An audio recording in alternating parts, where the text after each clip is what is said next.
All right, let's just jump right into it. Welcome to today's explainer. We're going to break down the absolute mechanics of what makes a truly perfect narrative hook.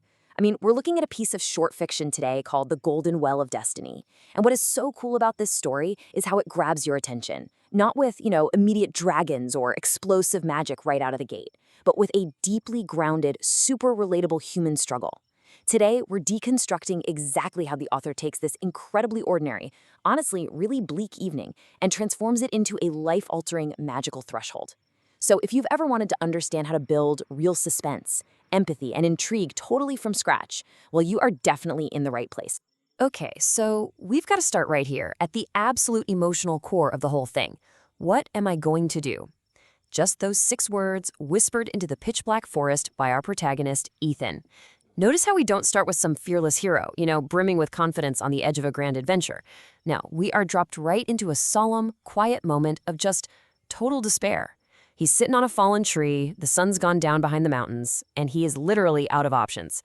Starting right there, right at this psychological rock bottom, it's brilliant because it helps us truly appreciate the massive leap of faith he's about to take later on. And just look at how this environment sets the stage. The story is literally called The Golden Well of Destiny, which sounds like it's promising all this magic and wonder, but it actually kicks off with the crushing everyday weight of poverty. The author really makes us sit in Ethan's bleak reality before giving us even a tiny hint of the supernatural. You've got the biting cold wind, the dark clouds completely swallowing the moon, these massive trees towering over him like silent giants. It's heavy, right? The atmosphere is just completely oppressive. It's like this golden rule of world building. If you want the magic in your story to feel like a true miracle, you've got to make the reality feel incredibly heavy first. Let's look at the really granular details here that paint Ethan's quote-unquote ordinary world. His stomach hasn't just been empty for an afternoon. Try almost 2 straight days. He's wearing these completely worn-out boots, lives totally alone on the very edge of the village, and his absolute only asset to his name is an old axe he got from his dad. Let's be real, this is not exactly the glamorous inventory of a chosen hero, right? Now, the text explicitly tells us he never complained. He always just believed that hard work would eventually bring better days. But putting these specific details front and center, it shows us the brutal futility of all that optimism. He is playing completely by the rules in a world that is, frankly, just not fair. Because doing everything right just isn't enough when the deck is completely stacked against you. Think about Ethan's day. He's doing grueling, honest work. He's up and in the forest before sunrise, spending the entire day doing this back-breaking labor. But then what happens? These large merchants roll into the village, leverage their massive corporate scale to just completely undercut the local prices, and they scoop up every single buyer. So after all that sweat and honest labor, Ethan earns absolutely nothing. 0. Not a single coin. And this isn't just a tough day at work. This is the psychological breaking point that finally pushes him to question literally everything he knows. And that brings us to this massive psychological pivot in the text. Because when a super practical, hardworking guy realizes his own 2 hands can't save him from starvation, what does he actually do? Well, he remembers a fairy tale. Just think about that. Years ago, some old traveler told this wild story about a hidden treasure buried deep in the woods. Now, under normal circumstances, a guy like Ethan would just laugh that off, right? He's a guy of wood, stone, sweat, and reality. But total desperation kind of rewires your brain. There's this profound line where it notes, when a man has nothing left, even impossible dreams begin to feel real. So what does he do? He tightens his grip on that old axe, and he makes this incredibly desperate decision to walk deeper into the forest than he ever has in his entire life. Now let's track the exact escalation of how this night unfolds, because the pacing here is brilliant. At sunset, reality hits. He's earned 0. As nightfall completely blankets the woods, that desperation triggers the memory of the legend. He actually commits to this wild, crazy idea, and for nearly an hour, he is just walking blindly into the pitch-black unknown. Think about how long an hour actually feels when you're stumbling through an unfamiliar, freezing forest, starving, and probably doubting your own sanity. And then, boom, the climax of this timeline, the discovery. Right there, flickering between the trees where there shouldn't be any roads or homes or anything at all, is this faint golden light. But of course, the author doesn't just let him happily stroll right up to this light. Oh no. Notice the incredible sensory details here, building up the suspense right before the grand reveal. It's like the environment itself is actively pushing back against him. The trees start growing noticeably thicker, the temperature just absolutely plummets, and you've got these weird sounds echoing from every single direction. Owls calling out of the blackness, And then, probably the scariest part, the literal sound of branches cracking under unseen footsteps. The whole atmosphere gets insanely mysterious and tense. Ethan actually considers turning back multiple times. But as a reader, this tension is doing exactly what it's supposed to do. It ensures that when he finally reaches that light, the emotional payoff is just massive. So his curiosity finally beats out his fear, and he steps into this small clearing. And the visual contrast here is just stunning. Out of this terrifying pitch-black wilderness emerges this ancient stone well, and it's emitting this impossible, endless, golden light straight up from inside it. The text describes the surface of the well as being covered in these extremely old, strange carvings. Some look like ancient symbols, others almost look like maps. It's breathtaking, honestly. Seeing the really dark, starving, gritty reality of this woodcutter violently collide with this glowing, ancient, undeniable magic, that is exactly the hook. That's what grabs us. Now, the really crucial part is what happens next. Because as Ethan is examining this well, he finds a single sentence carved right into the stone. Only the honest heart may claim the gift beneath. And this is where the story gets really fascinating to me. Because the magic here isn't locked behind some crazy physical puzzle, right? There's no giant dragon he has to slay. Instead, this magical threshold demands a deeply personal, deeply psychological price. It's basically telling our hero, and us the audience, that brute strength or clever little tricks, yeah, they aren't going to work here at all. A literal chill runs down Ethan's spine because the message feels so strangely personal. If he wants access to the extraordinary, he has to offer up the absolute truth. And then out of nowhere, this disembodied voice just echoes right out of that endless golden light. Why have you come here? Answer truthfully. Honestly, this is the true climax of the excerpt. Ethan is utterly terrified. He literally jumps back, scanning the silent forest. This mysterious voice is throwing the ultimate ordeal right at him. It's not testing his muscles or his endurance. We already know the guy can chop wood all day. It's testing whether he can be truly painfully vulnerable. Think about it. For a guy who has spent his life silently carrying the crushing weight of poverty without a single complaint, actually saying the words, actually admitting total defeat, that is the hardest possible thing he could ever do. I want you to notice how this story just brilliantly peels back the layers of Ethan's confession step by step. He swallows his fear and starts with just the raw physical truth. I am hungry. Then he moves to his economic truth. I am poor. He tries to defend his dignity just a little. I have searched for work. But then he just breaks down into his deepest emotional truths. I have searched for hope, and I don't know what else to do. He completely, 100% strips away his pride, and that absolute raw honesty, that's what connects him directly to us. Because we've all been there, right? I mean, maybe not standing in front of a glowing magical well in the woods, but we've all had those moments where we're totally out of options. We have to take a terrifying blind leap of faith and just admit we don't have the answers anymore. And wow, does the universe respond to that vulnerability? The text specifically notes that the entire forest goes completely dead silent. Even the wind just stops. And then, the reward for that radical honesty finally manifests. The golden light flares up, growing intensely bright. Those ancient carvings on the stone start glowing themselves, and slowly, a hidden stone staircase actually appears inside the well, leading down.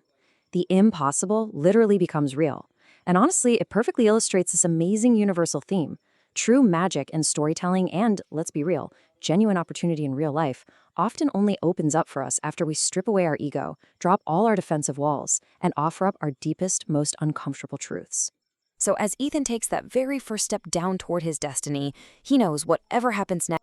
Welcome to today's Explainer, where we're diving into a story called The Woodcutter and the Heart of Wisdom. We're going to head deep, and I mean literally deep, underground straight into the core of human desire and purpose. Just picture this for a second.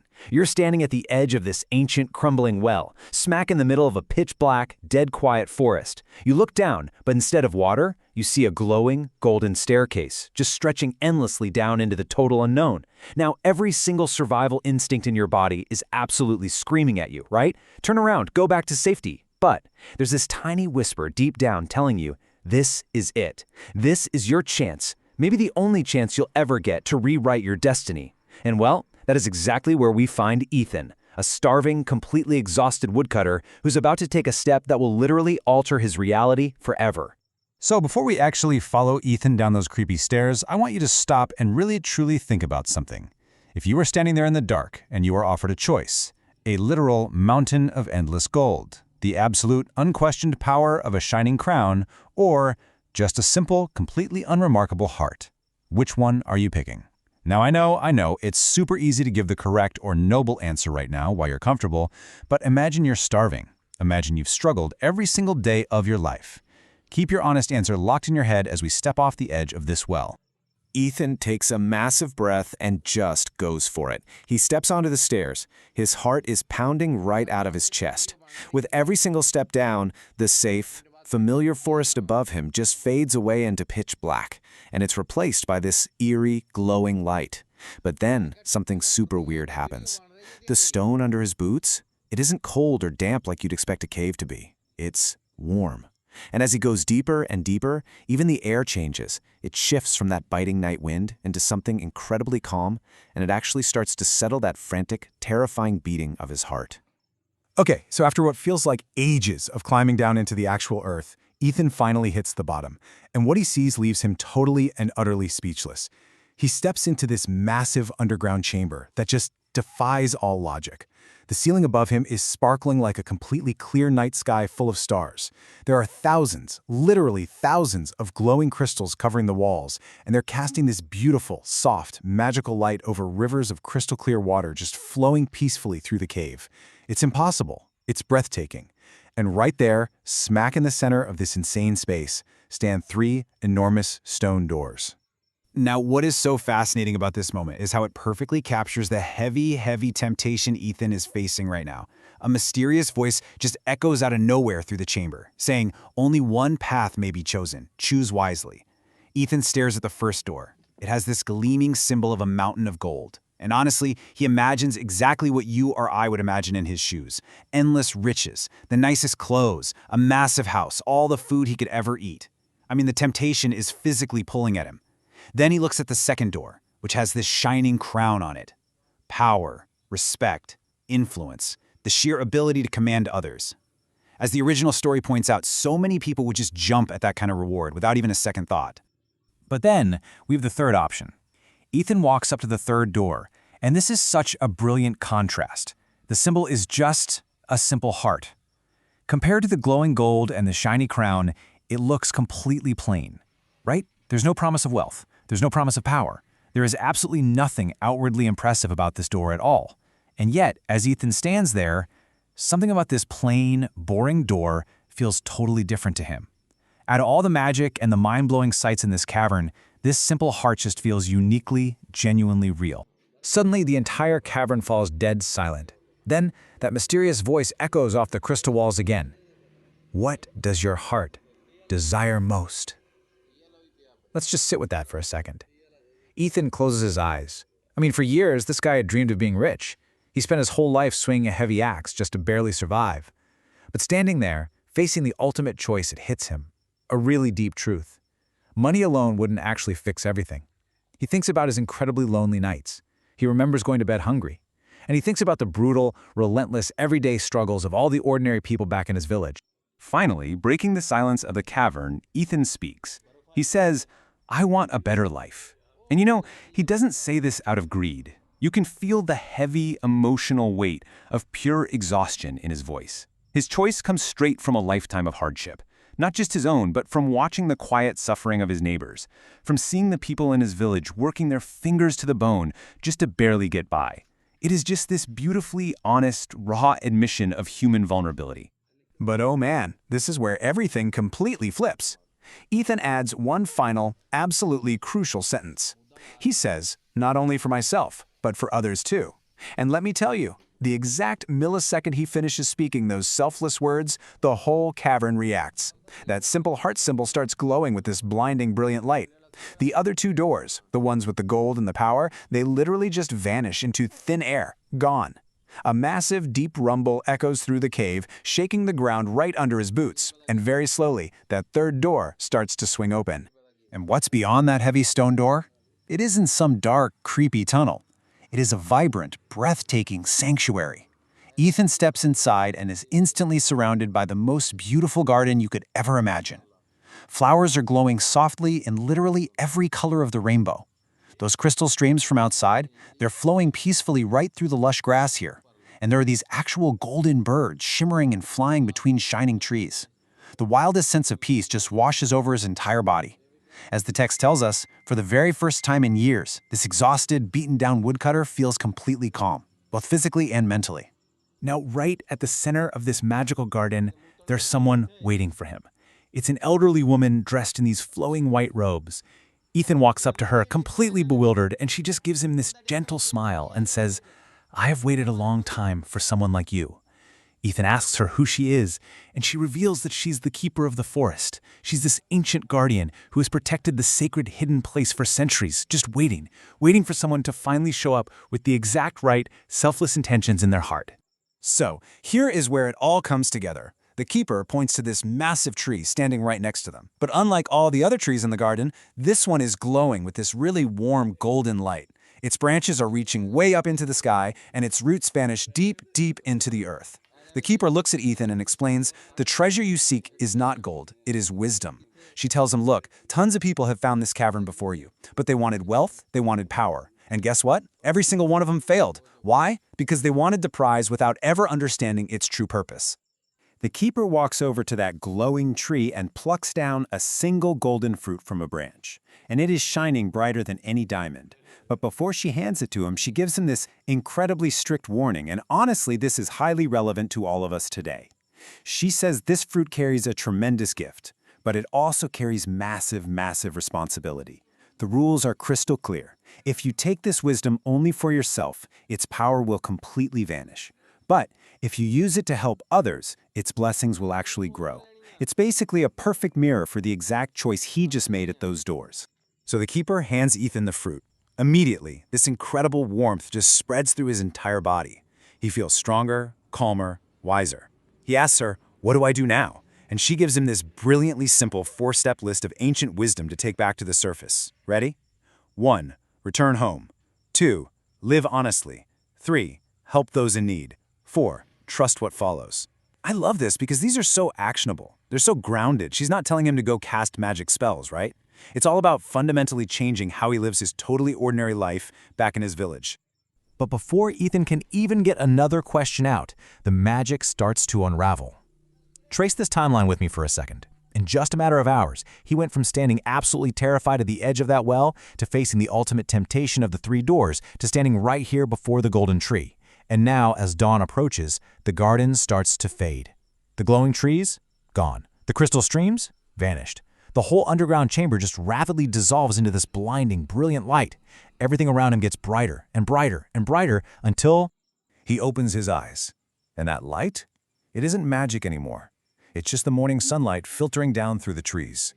Ethan finds himself sitting right back exactly where he started, right beside that ancient, crumbling well in the quiet forest. For a quick, dizzying second, he actually wonders, was it all a dream? The golden stairs, the cavern, the keeper? Was it just some super vivid hallucination from being hungry and exhausted? But then, he looks down at his hands. Resting warmly right there in his palms is the golden fruit. It wasn't a dream at all. It was entirely 100% real. As Ethan looks out into the distance, knowing this completely new chapter of his life is just beginning, I want to leave you with one final provocative thought. We all have some form of a golden fruit in our lives, right? Our own unique wisdom, our talents, our resources. Okay, let's dive into this. Can hope alone actually change your reality? Today in this explainer, we're taking a really close look at a fascinating story about human behavior, mindset, and the literal mechanics of success. We're jumping right back into the story of Ethan, our hungry woodcutter, at a massive turning point. Picture this. Ethan just got back from an absolutely unbelievable night in the forest. I'm talking a glowing well, a secret underground chamber, and a meeting with the mysterious keeper of the forest. And he's holding a glowing golden fruit in his bag. It's living proof that this wild experience wasn't just a dream. Suddenly, the trees look a bit brighter, the morning air feels just a little warmer, and for the first time in literally years, Ethan has genuine hope.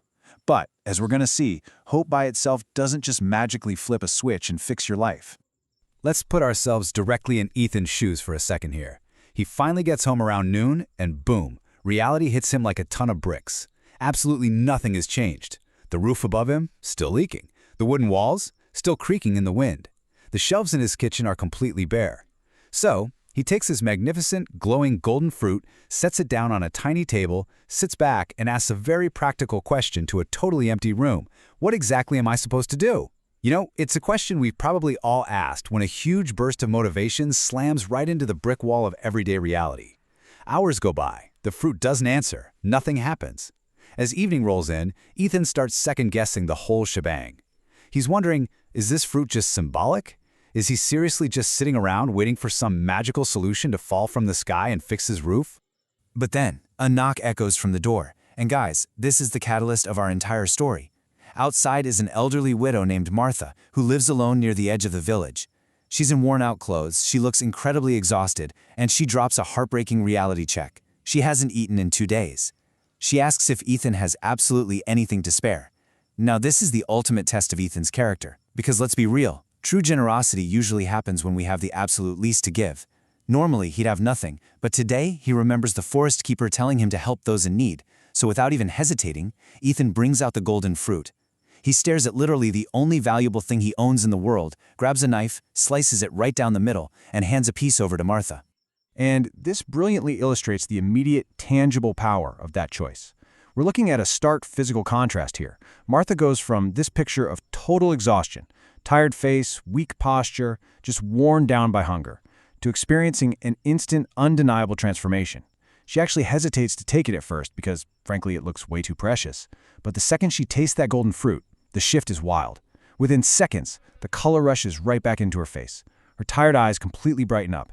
Her hunched, weak posture suddenly straightens out. She looks so much healthier, almost instantly, shedding tears of gratitude before she heads home.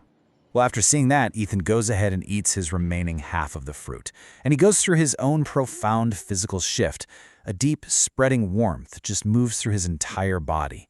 That chronic, gnawing hunger he's been living with completely vanishes. But it's not just about feeling full. He suddenly feels this unparalleled physical strength. We're talking stronger than he has ever felt in his entire life. But here is what's absolutely crucial to understand. This physical healing is not the end game. Curing his hunger is really just the foundation. It's actively priming him for the real magic that's about to unfold in his mind. The very next day, a rapid snowball effect kicks off. Ethan wakes up before sunrise with this unusual, striking mental clarity. Suddenly, his mind is just buzzing with ideas, plans, and solutions. When he walks into the forest, he immediately spots what he had been completely blind to before. There are abundant, healthy, strong fallen trees everywhere, enough to fill several carts. Normally, chopping this much wood would take him weeks, but with this newfound perspective, he collects it all by sunset. And the next morning, he hauls it to the market and, for the very first time in months, sells every single bundle. The result of those actions is pretty staggering. Ethan heads home carrying an unprecedented amount of coins.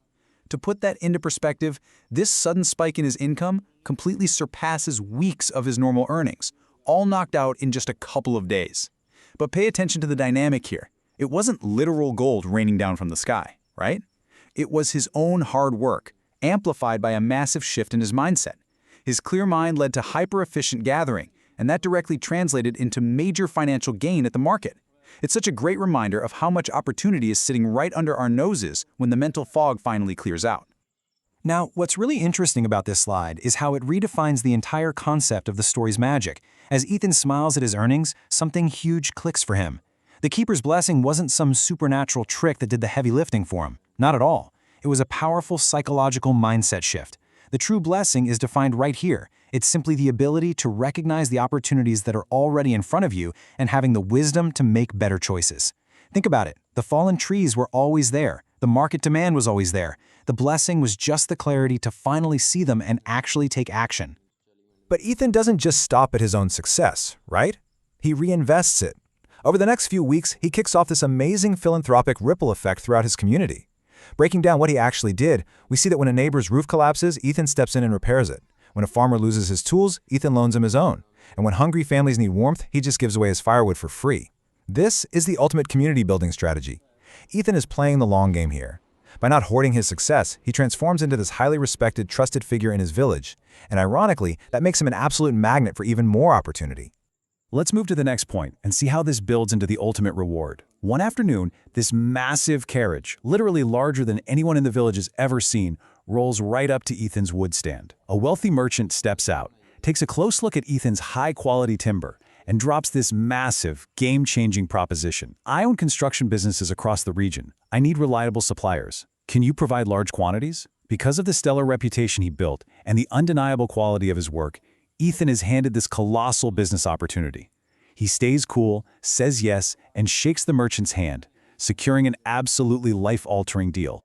So the crucial point is, if we analytically break down exactly how Ethan's life changed, it wasn't blind luck, and it for sure wasn't driven by greed.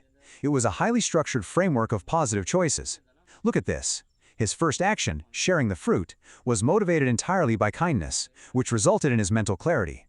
Next up, gathering the wood. That was driven by honest, hard work, which resulted in his initial wealth. And finally, helping out the village was based on consistently good choices, which built a reputation that directly resulted in that major business deal. But just as Ethan's life hits this incredible high point, a real shadow falls over our story. Unbeknownst to Ethan and the merchant, there's another pair of eyes watching this exact handshake from nearby. A guy named Victor is standing quietly, hidden behind a building.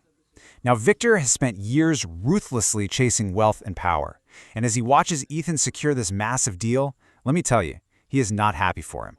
He is bitterly analyzing Ethan's sudden rise to success, and this deep, dark envy is already spreading like wildfire inside his heart. Which brings us to a really stark contrast between our protagonists and our new antagonist, perfectly setting up this huge, impending ideological clash.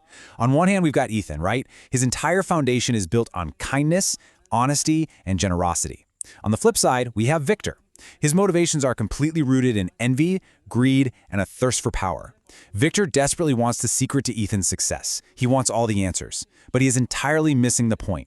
He wants the magical shortcut without having any of the underlying character you actually need to wield it. It's a trap we see out in the real world all the time. People chasing the shiny results of success without being willing to do the hard work of building the character that sustains it. And that leaves us staring down a very, very dangerous path. Victor is gearing up to hunt for this secret treasure. But here's the thing. Because some treasures are literally designed to test the heart, Victor is inevitably going to face the exact same choice that Ethan once faced. Except without Ethan's compassion to guide him, we're left with a... Welcome back to The Explainer. Today, we're diving straight into the dramatic climax of a truly incredible story. If you've been following along with the tale of the hungry woodcutter, you already know we've hit a breaking point. In part 4 of The Cost of Greed in the Ancient Well, we're going to unpack the hidden moral lessons buried deep within the forest, and we'll see exactly what happens when envy pushes someone way past the point of no return. Okay, let's dive right into this. What is the true cost of greed? I mean, it's the central question that defines this entire fable. And honestly, humanity has wrestled with it for centuries. In this explainer, we're going to see that question answered in a very literal, earth-shattering way, through the eyes of our two main characters. We're kicking things off with Section 1, The Weight of Envy, watching success from the shadows. You know, the source text paints this really vivid picture of Victor, who is just totally consumed by resentment as he watches Ethan's rapid rise. Every single day, he sees new customers arriving, new opportunities practically appearing out of thin air, and Ethan getting all this growing respect from the entire village. For a guy who spent years chasing wealth without any success, watching a poor woodcutter transform his life so effortlessly, well, to Victor, it felt completely unfair. And this just brilliantly illustrates the contrasting mindsets of the two men. On one hand, we have Ethan, humble, grateful, and fiercely protective of the keeper's secret, because he knows some gifts come with immense responsibility. On the flip side, we have Victor, envious, impatient, and demanding immediate answers. When Victor actually confronts Ethan at his workshop right at sunset, pressing him about finding a secret, Ethan just smiles and says he works hard. But Victor's darkened expression, it tells us he absolutely knows Ethan is hiding something, setting off a really dangerous chain of events. Which brings us to our next phase, Section 2, Into the Shadows, Following the Trail. Driven by just absolute intense impatience, Victor decides to take matters into his own hands. Under the cover of night, he secretly follows Ethan, sticking to the shadows as they go deeper and deeper into the dark, foreboding woods. But when they finally reach the area near the ancient well, the narrative throws us a total curveball. Ethan doesn't open a magical door. He doesn't pull gold from the ground. Actually, he just sits quietly beneath a tree, listens to the forest for a few minutes, and then walks home. Victor is left all alone to search the area, and he finds absolutely nothing. No glowing light, no magical staircase, no hidden treasure. The tension here is just palpable. Victor is standing right on top of the secret, but because he lacks Ethan's reverence, the forest reveals absolutely nothing to him. Well, until sheer frustration takes over, right? Forget mystical chants or passwords. Here is the accidental sequence that actually triggers the magic. Step 1. Victor violently kicks a stone in anger, basically like a toddler having a temper tantrum.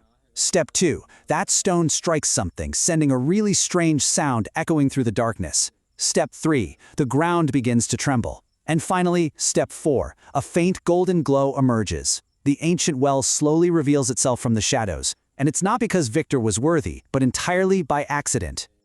And that brings us to a super pivotal moment in our explainer. Section 3, the Chamber of Choices, a test of character.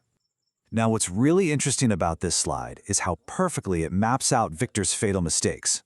Without a single moment of hesitation, he descends this golden staircase into a breathtaking underground chamber. We're talking sparkling crystals, shimmering underground rivers, and those 3 distinct stone doors standing exactly where Ethan had seen them: gold, power, and heart.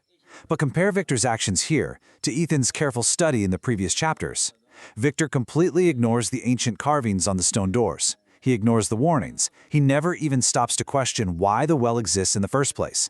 His blinding greed only allows him to see opportunity. So when faced with the ultimate test, he acts entirely on impulse.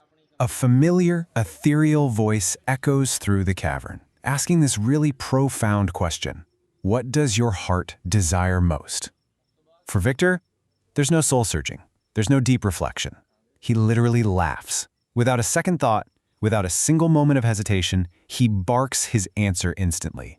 Gold. And that leads us right to the terrifying climax of the story, Section 4, the cost of greed, when the ground splits. At first, it looks like a massive win for Victor. The stone door opens to reveal a literal mountain of treasure. I mean, we're talking gold coins, jewels, ancient artifacts, way more wealth than he had ever imagined. He thinks he's won the ultimate prize. But here is where the lesson truly solidifies. That mysterious voice returns with a pretty chilling warning. Treasure without wisdom becomes a burden. It's a profound statement, one that resonates way beyond this fable. But Victor, he completely ignores it. As the cavern literally begins to shake around him, his eyes are glazed over with greed, and he just frantically starts stuffing coins and jewels into his pockets and bags. Let's move to the next point and see how this builds. Because Victor's refusal to stop, it triggers absolute destruction. Cracks start appearing along the walls. The ground beneath him violently splits apart, and that whole mountain of treasure just gives way. Coins pour out of reach into the darkness. Priceless jewels vanish into deep, newly formed chasms. Despite his absolute desperate panic, trying to grab handfuls of wealth, every single gathered treasure slips right through his fingers as the cavern shakes uncontrollably. Right as his world is completely falling apart, the voice delivers its final, powerful judgment. You chose wealth, but you forgot character. This single sentence is the absolute core of the fable. Wealth acquired without the foundation of a strong character, it just cannot be sustained. Immediately following those words, a powerful flash of light fills the chamber. Victor screams, and the whole shebang simply vanishes. The dust finally settles, leading us into Section 5, a changed man, waking to the truth. Victor wakes up outside in the freezing cold rain. His bags are empty. His pockets contain absolutely nothing. But remarkably, he doesn't feel angry. He actually feels ashamed. Now, why does this matter to us? Because Victor finally grasps a profound, life-altering realization. The treasure was never the reward. The choice was the reward. You see, the ancient well wasn't some endless bank vault. It was a mirror, reflecting the character of whoever stood in front of it. By choosing greed instantly, Victor failed the test. But ironically, in losing everything, he finally gained the wisdom he so desperately lacked. So, cut back to the village.